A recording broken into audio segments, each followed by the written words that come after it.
Here are the top stories for today, June 8, 2020. The government opens more bus routes as public transportation gradually resumes in Metro Manila. A Baguio nurse undergoes the first COVID-19 vaccine trial in the Cordillera region. 47 members of the New People's Army surrender this June amid relentless operations by government troops. And the PNP and DOH investigate the death of a police doctor who accidentally inhaled disinfectant.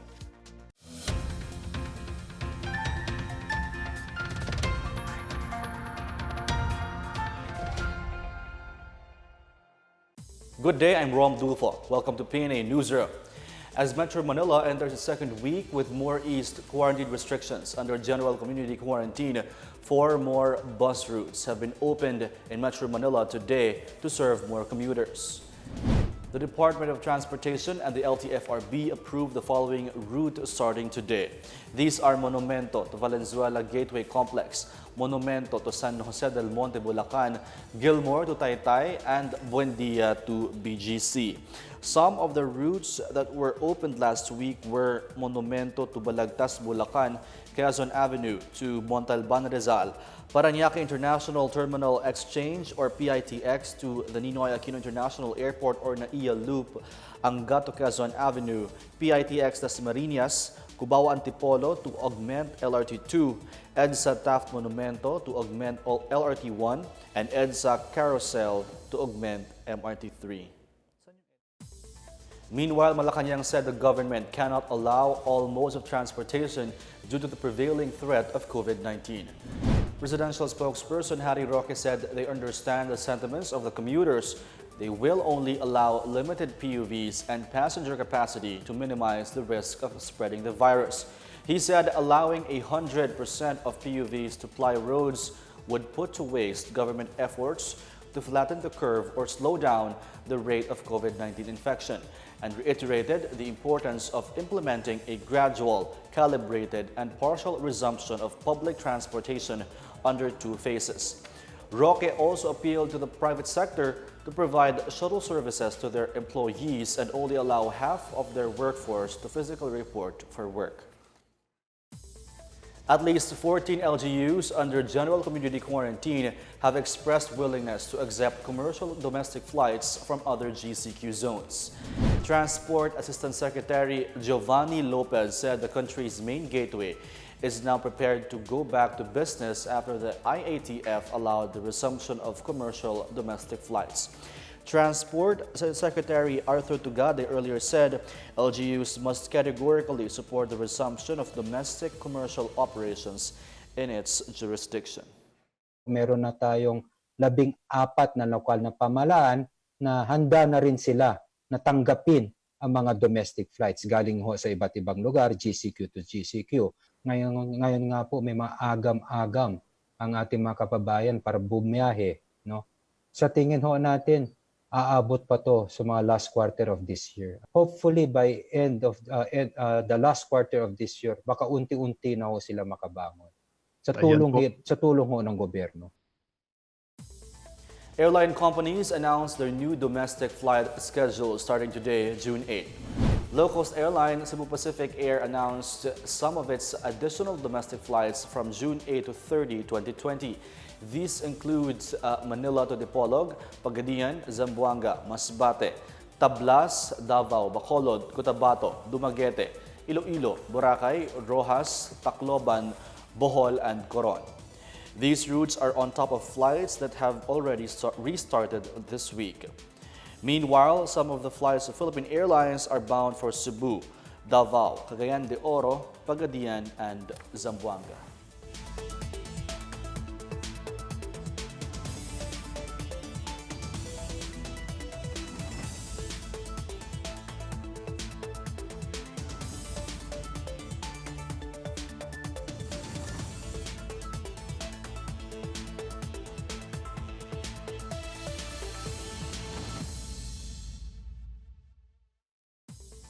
More than 11,000 stranded workers and commuters in Metro Manila have been transported by the PNP's Libreng Sakay project. According to the PNP, around 300 to 400 commuters were transported from March 19 to June 7. The PNP Libreng Sakay project is now traversing 10 major routes using 12 buses and troop carriers to and from the following pickup and drop-off points within Metro Manila and nearby areas.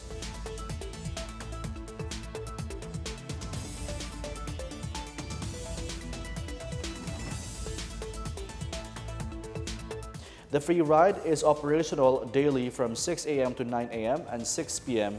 to 9 p.m. Inquiries on the free ride may be coursed through the PNP helpline 16677. San Miguel Corporation has extended its free fuel support to the government's Libreng Sakay program. SMC President and Chief Operating Officer Ramon Ang said they chose to continue helping the DOTR, which has been deploying shuttle buses to give free rides to medical frontliners since the ECQ. San Miguel Corporation has extended its free fuel support up to June 15, bringing its total fuel donation to 6.2 million pesos. San Miguel recently donated an additional 45,000 liters of fuel for the use of DOTR shuttle buses, bringing the total to 180,000 liters.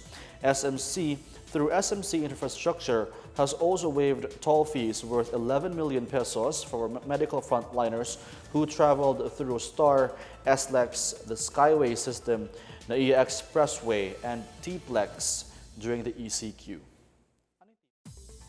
A nurse at the Baguio General Hospital and Medical Center is the first to undergo a vaccine trial in the Cordillera region, and Maguindanao uses its floating hospital to reach residents in far-flung communities. More on this from Janice Cave. A nurse at the Baguio General Hospital and Medical Center who tested positive for the coronavirus disease will be part of the ongoing clinical solidarity trial of countries to find a cure for the disease. John Dellinger Batulan is the city's first participant to the ongoing international clinical trial to find a cure for COVID-19 and the first in the Cordillera Administrative Region. Batulan is a cancer survivor who beat the disease in 2016. Despite being immunocompromised, he continued to serve as a frontliner. Batulan said he wants to be part of the solution to this health problem. The experimental medicine was administered to him after his vitals and creatinine levels stabilized. His brother, Jeffrey, who was also found positive for COVID-19 last June 4, opted for the regular medication. Both patients recently agreed to reveal their identities to speed up contact tracing and prevent the spread of the disease. Meanwhile, the government assured that the PPE sets are not substandard and have undergone strict quality evaluation to ensure the medical and healthcare workers are safe amid the pandemic. National Action Plan Against COVID-19 Chief Implementer Carlito Galvez Jr. said they would not compromise the standards of the PPEs because it will greatly affect the lives and safety of the frontliners. Since the government has begun purchasing medical-grade Level 4 quality PPE sets, he said there has been a great reduction of casualties or death cases among healthcare workers. In Maguindanao, the provincial government continued its relief and medical mission to recipients with the use of huge sea vessel. Maguindanao Governor Bay Mariam Sangki Magudadatu said the provincial relief team has reached far-flung communities in the province, even crossing mountains and rivers, to bring government aid to families affected by the COVID-19 crisis. Magudadatu thanked the provincial government of Sultan Kudarat, who lent its floating hospital to bring relief goods and medical supplies to Bongo Island in Parang, Maguindanao. On Friday, the provincial relief team also launched a medical mission in a barangay in South Upi to help families displaced by a recent armed conflict. For the PNA Newsroom, I'm Janice Cave. Still to come, the PCSO rolls back its lotto ticket prices to 20 pesos. 47 members of the New People's Army surrender this June amid relentless operations by government troops. More on these when the PNA Newsroom continues.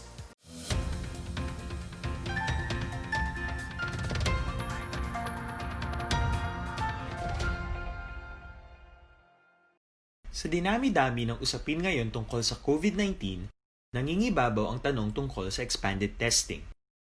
Ano nga ba ang expanded testing?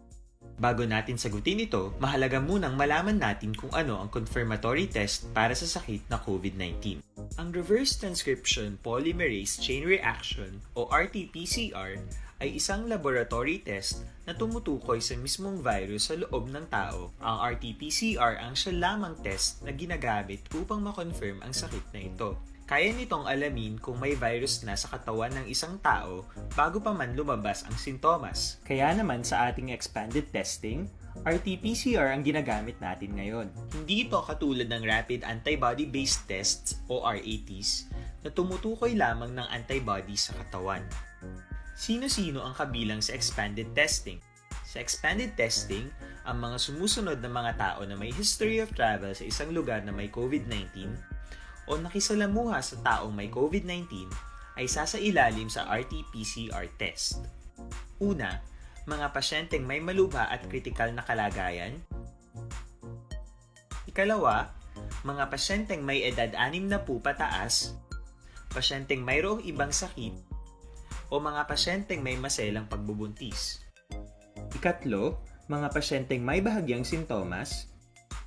At ikaapat, iba pa nating kababayan at mga healthcare workers na walang sintomas ngunit may travel history o contact. Mayroon na tayong mga laboratorio na kayang gumawa ng RT-PCR sa Luzon, Visayas at Mindanao. Sa kasalukuyan, layunin ng ating gobyerno na tumaas pa ang health system capacity ng bansa upang matest sina lolo, lola, kuya at ate na pasok sa populasyong kailangan ng testing.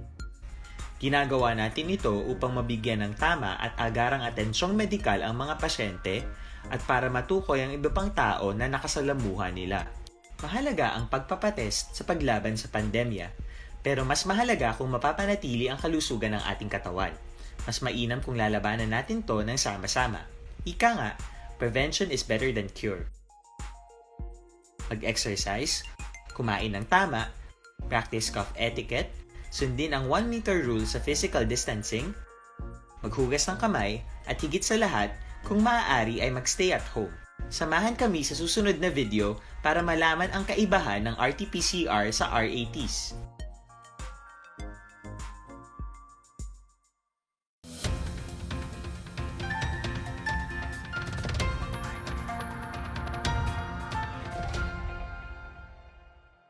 The Philippine Charity Sweepstakes Office, or PCSO, rolls back its Lotto ticket price to 20 pesos. PCSO General Manager Royina Garma said they revert the price of Lotto ticket from 24 pesos to 20 pesos based on the suggestions of agents and gaming public. The PCSO is also looking at revising the regulations in giving out the second prize payout for winners.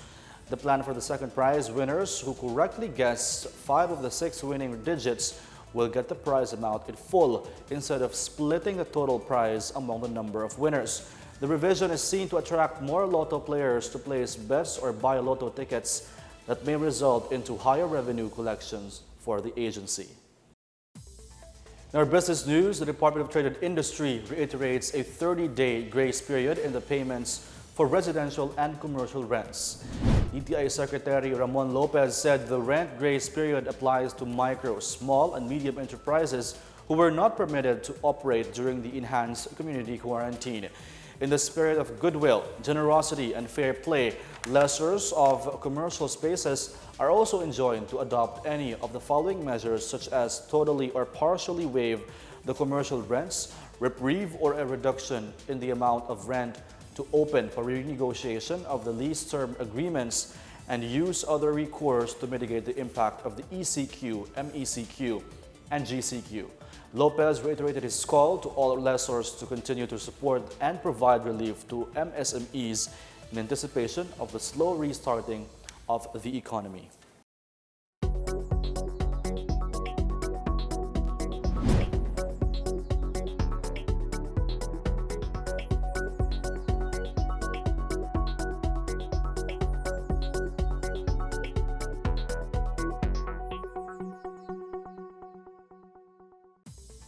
Preparations are underway for the resumption of classes in August. In North Cotabato, Governor Nancy Catamco said the provincial government is ready to support the production of modules and installation of water facilities for hand washing in schools. She also approved a move to use the Special Education Fund estimated at 50 million pesos for the construction of new classrooms and covered courts. Meanwhile, the local government of Manila has allotted 994 million pesos to buy tablets and laptops for the blended learning for this coming school year. Manila Mayor Isko Moreno said 110,000 tablets with SIM cards and monthly 10 gigabytes internet load will be distributed to the city's kinder to grade 12 public school students for their online class. He reiterated his call to parents to enroll their children amid the COVID-19 threat, citing importance of education for the future of their children. Around 47 members and supporters of the New People's Army or NPA voluntarily surrendered to the government earlier this month, according to the AFP. The AFP cited severe pressure from military operations and the hardships of always being on the run as the cause of the surrenders. The AFP's Northern Luzon Command recorded the highest number of surrendered NPA members and supporters at 33. Intensified operations also led to the death of one NPA member and the arrest of 5 others from June 1 to 5. AFP Chief of Staff General Philemon Santos Jr. said their commitment to their sworn duty under the National Task Force to End Local Communist Armed Conflict, or NTF-LCAC, proved to secure the country against the NPA. He added the AFP will remain steadfast in its efforts to contain and eventually eliminate the dangers posed by the armed group. As the anti-terrorism bill drew flack on social media last week, with the CHR encouraging government to view it in a human rights lens, Chief Presidential Legal Counsel Salvador Panelo defended the measure as he stressed the need for a law against terrorism that responds to the times. Chief Presidential Legal Counsel Salvador Panelo defended the proposed anti-terror bill as he stressed the need for a law against terrorism that responds to the times. Panelo said critics and detractors of the bill were oblivious to the consequences of terrorism to the world. Panelo accused the opposition of sowing fear by demonizing the legislation. He emphasized that terrorism does not include dissent nor protest according to the bill. Panelo tagged as misplaced criticism that the bill's Anti-Terrorism Council is not competent enough to build up a case against suspected terrorists. He also maintained that the suspect retains their constitutional rights, including extra-legal remedies to question their arrest and detention. Presidential Communications Operations Office Undersecretary Lorraine Badoy also said the proposed anti-terrorism bill is one of the lightest in the world. Badoy said the provision on 14-day warrantless detention is vital in running after the suspected terrorists. She said no law is perfect, but the citizens should trust the government and instead be vigilant. Meanwhile, the Commission on Human Rights encouraged the government to view the bill through a human rights lens. It said the vague and overbroad definition of terrorism in the bill makes it difficult to distinguish an actual act of terrorism to that of an ordinary crime, which is already penalized by the revised Penal Code and other pertinent laws. For the PNA Newsroom, I'm Marita Muaje. Up next, the PNP and DOH investigated the death of a police doctor who accidentally inhaled disinfectant. And Forbes.com cites the Philippines as one of the world's rising stars in travel. The PNA Newsroom returns after these reminders.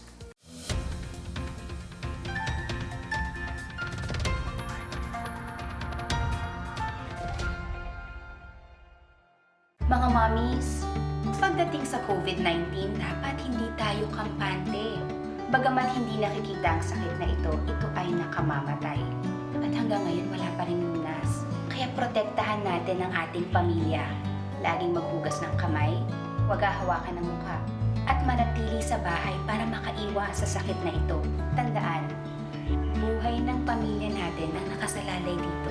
Let's hear this one.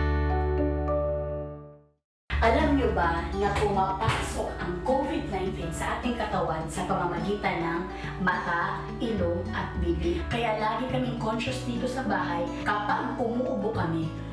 lagi kaming naghuhugas ng kamay in 20 seconds. Pag lumalabas kami, lagi namin suot ang mask. Lagi lang natin tatandaan mga mamshi. Buhay ng pamilya natin ang nakasalalay dito. Let's go! Tandaan ang tamang paraan ng paghuhugas at paglilinis ng kamay upang makaiwas sa iba't ibang karamdaman. Basain ng tubig ang mga kamay at sabunin. Unang sabunin ang mga palad at ang likod ng mga kamay.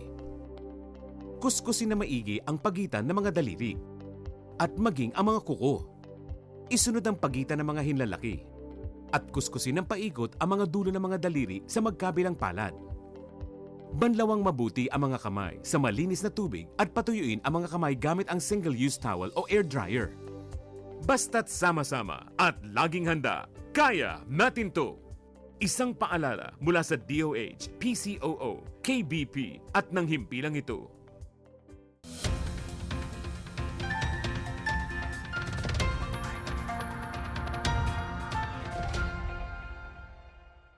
The Philippine National Police is set to investigate the death of a police doctor after exposure to disinfecting chemicals in a quarantine facility in Pasig City.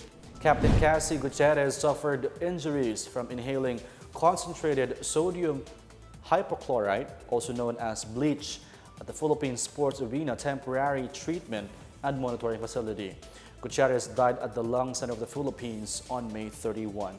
Staff Surgeon Steve Ray Salamanca and Corporal Rooney Toledo of the PNP Medical Reserve Force also suffered chemical inhalation and were treated at the PNP General Hospital. PNP spokesperson Bernard Banak on Sunday said they asked the Department of Health for an independent investigation. PNP Chief Archie Gamboa emphasized that the welfare and safety of police personnel performing frontline duties is a priority during this health crisis. Meanwhile, the Pasig City government vowed to serve non-stop its residents who have contracted COVID-19, as well as support healthcare workers and other frontliners. This as Mayor Vico Soto visited the patients and healthcare workers housed in the Pasig's centralized quarantine facility at the Rizal High School. Soto said the city's centralized quarantine facility is complete with equipment to ensure COVID-19 patients are properly treated. The Clark International Airport has welcomed more than 600 overseas Filipino workers since the resumption of its operations last Friday. A total of 262 OFWs on board an Emirates commercial flight from Dubai arrived on Friday. Another 342 Filipino seafarers from the Caribbean island nation of Barbados were flown home via a special Philippine Airlines flight on Saturday. All passengers were processed in a dedicated one-stop shop facility, subjected to testing and quarantined until their test results come out. The Technical Education and Skills Development Authority, or TESDA, in the Cordillera says its online courses can upgrade the skills of overseas Filipino worker returnees. TESDA CAR Regional Director Engineer Manuel Wong said the OFWs can take advantage of the TESDA online program to prepare them for local employment or livelihood, as well as equip them with skills for a new venture if they decide to return abroad. TESDA's program was launched in 2012 to cater to OFWs and others who are unable to undergo face-to-face training. Aside from OFWs, he also urged displaced workers to enroll and get additional skills. The announcement comes as 513 returning OFWs from the Cordillera region are sent back home in May with the help of government agencies amid the COVID-19 pandemic. Baguio City reiterates to the public that the city continues to strictly tighten security in its borders even while under modified general community quarantine. In a social media post on Sunday, Baguio City Police Office Director Colonel Alan Reyco said whoever enters the city is required to pass through checkpoints and undergo triage. They are also required to register online before entry and submit documents including travel authority or a medical certificate for easy monitoring and contact tracing purposes. Co said the city exerts its best effort to contain the COVID-19 through the rules it promulgated. The statement comes in light of the incident when San Juan City Mayor Francisco Zamora broke protocol as his entourage entered the city last Friday. Zamora has since apologized. The Tourism Department welcomes the latest accolade for the country by business news website Forbes.com, which recently named the Philippines as one of the rising stars in travel. In a published article by travel writer Jared Ranahan, the Philippines was named among 7 countries that have the potential to become major tourist destinations in a post-COVID world. Ranahan's list also included Ethiopia, Iran, Myanmar, Georgia, Slovenia, and Tunisia. Ranahan said these countries all possess the qualities needed to become world-class destinations, such as pristine natural beauty, historic ruins, and fascinating cultural experiences. Tourism Secretary Bernadette Romulo-Puyat said international recognition will go a long way in helping the Philippine tourism industry get back on its feet. She said they are preparing the country's tourism sites for gradual reopening for domestic tourism.